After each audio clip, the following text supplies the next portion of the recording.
Hello दोस्तों, नमस्कार। मैं बंटी कुमार सिंह स्वागत करते हैं सबसे पहले आपका अपने YouTube चैनल योग न्यूज पे। आज हम बात करेंगे I.N.D.I.A के बारे में, यानी कि इंडिया अलायंस के बारे में। जब सारे विपक्षी पार्टी एक होकर के मोदी को हराने के लिए एक हो चुके हैं, तो इसी के बारे में आज पूरा वीडियो है। तो वीडियो को अंत तक देखिए, और ताकि आपको अच्छी तरह से समझ में आ जाएगा कि ये जो इंडिया अलायंस पार्टी बनी है, ये हिंदुओं के लिए कितना खतरनाक है और मुसलमानों के लिए कितना लाभदायक है।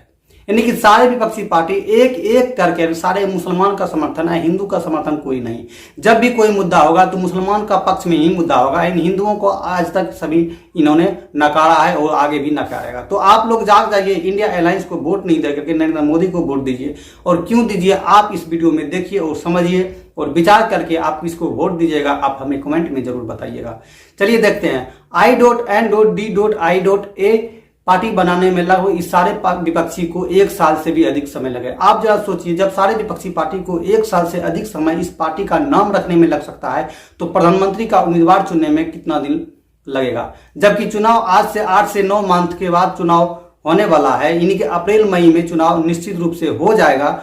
तो अभी तक इन्होंने प्रधानमंत्री का उम्मीदवार नहीं चुना, क्योंकि ये जानता है कि हम में से कोई भी ऐसा उम्मीदवार नहीं है जो प्रधानमंत्री के लायक है या उसके नाम पर पूरा देश के जनता उनको वोट दे सके। एक काम करो, प्रधानमंत्री का नाम ही आगे नहीं करते हैं, हम सब एक हो जाते हैं, वो एक होकर के चुनाव लड़ते हैं। उसके बाद जिसको होगा प्रधानमंत्री बन जाएंगे। यानी कि 19 पार्टी बना है, 6-6 महीना के लिए भी यदि पार्टी हम लोग सरकार में रहेंगे तो हम लूट के आराम से जीवन भर खा सकते हैं। ये सब नेता का ये तो काम है। यदि एक बार विधायक बन गया तो फिर इसका जीवन आराम से गुजरता है, वेतन मिलता है, तनख्वाह मिलता है। जो भारत से कोई मतलब नहीं, इसको अपने आप से मतलब है, ताकि हम कैसे इस भारत पे राज कर सके और मेरा नाम और रुतबा चले।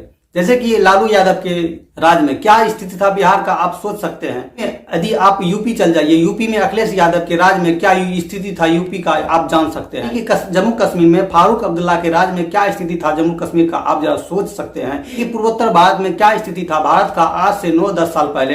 ये विचार कीजिए और कमेंट कीजिए कि क्या स्थिति थी और आज कितना सुख और चैन से आदमी जी रहे हैं।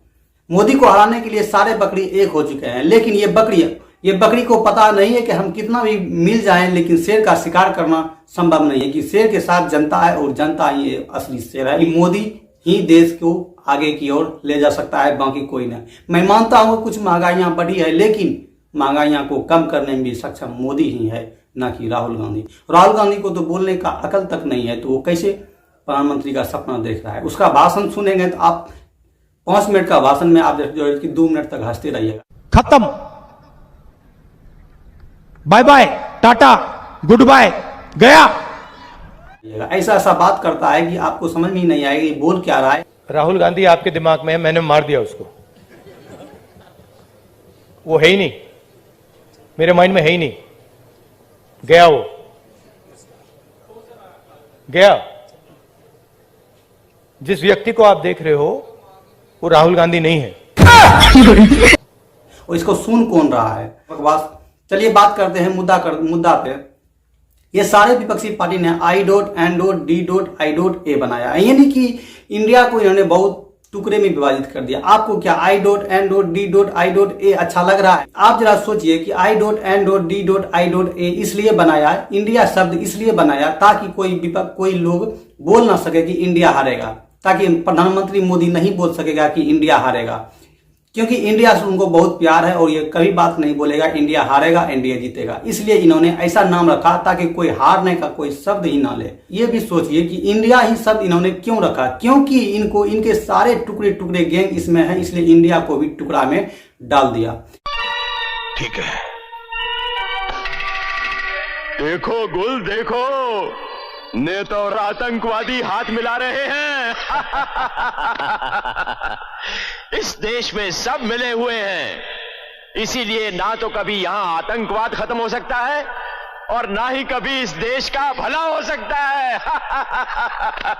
इंडिया को I.N.D.I.A के रूप में विभाजित किया। जैसे कि आप JNU चल जाइए, वहां लिखा भारत टुकड़ा होगा इंशाअल्लाह इंशाअल्लाह। ये सारे गैंग इसी गैंग में है, जो इंडिया गैंग बनाया है इसी में है, और इसलिए इन्होंने I.N.D.I.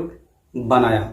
यानी कि ये सारे टुकड़े टुकड़े गैंग एक होकर के I.N.D.I. में विभाजित कर दिया इंडिया को। हमें तो अच्छा नहीं लगा, आपको अच्छा लगा है क्या?